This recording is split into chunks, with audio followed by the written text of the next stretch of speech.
Cowlin, host of the Spurs Chat podcast. Chris, very good evening. I'm really interested in the fans' relationship with the club. Your team thumped at Newcastle.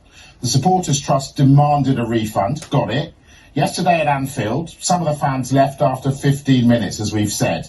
So do the Spurs fans see themselves as supporters or customers? It's very difficult, Mike. I tell you, we're going through a very, very difficult time at the moment. Of course, the players refunded the fans last weekend after the Newcastle game. As you said there, to be 5-0 down after 21 minutes is simply unacceptable. We were 2-0 down at the Tottenham Hotspur Stadium on Thursday against Manchester United, although we salvaged a point from that game.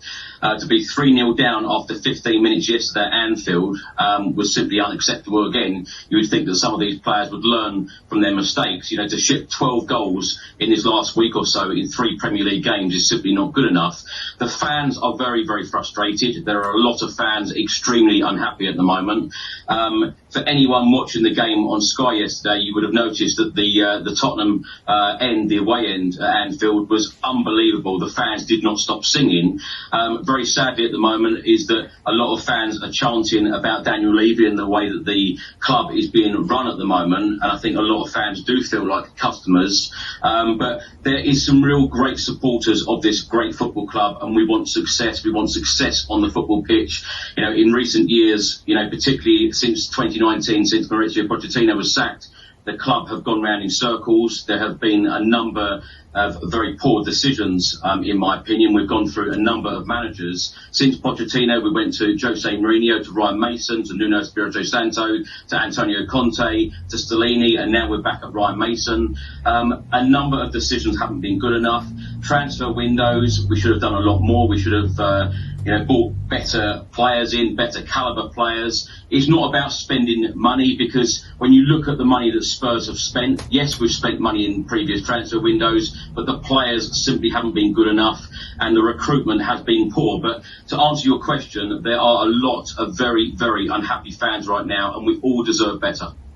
But Chris, isn't part of being a football fan the fact that sometimes your team's a bit rubbish? We can accept that, but as I said, we've gone round in circles. We went to a Champions League final in 2019, and it was about how we progressed as a football club. Before that, we were very close, challenging for the Premier League. We want to be challenging for trophies. We haven't won a trophy at Tottenham Hotspur for 15 years. That is too long for a club like us. We have done everything right in terms of bringing a fantastic stadium, in bringing fantastic training facilities. We've got players like Harry Kane, Heung-min Son. You know that they can score goals and win football matches for us. But when you look on the pitch, some of these players simply haven't been good enough, and transfer windows haven't been good enough. And we deserve better as fans. We pay a lot of money for ticket prices. You know, people like myself travel all around the world to watch this football club, and we want success. We want to be great again. And when you see all of the other teams around us, scouting properly and recruiting properly and making good decisions on the pitch as well as off of it, we want a little bit of that as well. Chris, Spurs are 6th. There are a lot of fans in the country listening to you going, hang on a second, we'd like a bit of that. Do the Spurs fans not need a little bit of a reality check?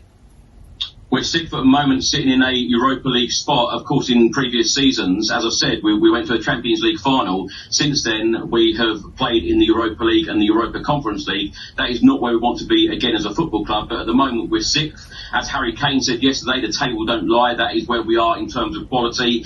Our season has been very, very up and down, very mixed. Antonio Conte left a short while ago, leaving us in the top 4, but currently sat in a Europa League spot. But the worrying thing is we've got Brighton, who have games in hand. We've got Aston Villa, who we play in a couple of weeks' time. Both of those teams are playing great football, good, attractive football, certainly Brighton. So Spurs could finish as low as 8th, and it could be that next season we don't have any European football whatsoever. Harry Kane, you've mentioned him. Gary Neville made an interesting point yesterday. He said, look, Spurs have to hang on to Harry Kane, even if they lose him for absolutely no money next season. Is it that important that Kane stays so a new manager has something to work with? Absolutely. I think whoever comes into this football club now, certainly would love to see Harry Kane stay there. It's going to be an interesting situation this summer because, of course, he goes into his final year. Whether he'll be a Spurs player next season or not, I think Harry Kane has been through so many so-called rebuilds at Spurs. We've gone through so many managers. He must be very frustrated. I watched his interview on Sky after the game yesterday, and he looks extremely frustrated. To come out constantly and try to explain why the defence have been so poor, shipping the amount of goals we have in this past week in particular. But, let's face it, these first half performances all season have been the same. But for Harry Kane, all I want to see as a Spurs fan is him lift a trophy with Tottenham Hotspur and England, because he certainly deserves it. Yeah, not many people would argue with that. Do you think he will stay, though? I wouldn't be at all surprised to see Harry Kane, stay at Spurs for one more season and leave on a free transfer at the end of next season. I don't think any Spurs fan will blame Harry Kane for doing that. I think most of us will wish him all of the very best, and I think it would be sad to see him leave, when he eventually does, without silverware at Tottenham. Chris Cowlin, great pleasure to speak to you. Thanks for coming on, Chris. Thank you.